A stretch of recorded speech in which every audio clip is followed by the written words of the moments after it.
Hello guys, we are back with our next lecture. In this lecture, let us go through the concept of a CIA triangle. Okay? Yes. So it is also called as the components of information security, guys.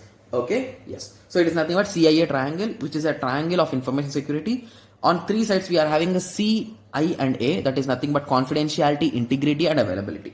Okay? Yes. The CIA triangle has been considered as the industry standard, okay, for security since the development of the main framework, that is 1950s. Okay. Confidentiality. So confidentiality is okay, so it is based upon the resources, right? So we want to confidentiality. So confidentiality is nothing but in simple words you can say privacy or secrecy, right? Yes, we discussed in the last lecture only, right? Yes. So confidentiality means making sure that the information is only seen by the people who have the rights to see it. Some kind of permissions and all those things should be given, and even you can say that in confidentiality you can even write about the cryptography and all those things, guys, because we want to store the data in a secured way. Okay, like someone else cannot access it, right? So even if someone finds it, it should not be in a readable format for them, right?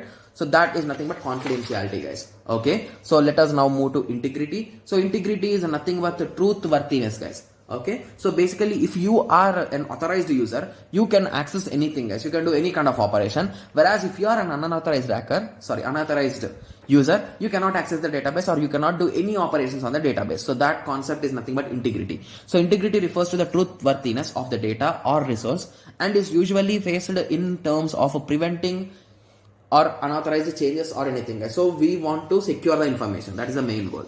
Okay, and the last A is nothing but availability. So I think everyone remembers now availability. So availability is nothing but, so whenever a server or a client is requesting for something, always the server should be available, that is 24/7 it should be active, and it should give responses based on your client's requirement, right? So that is nothing but availability.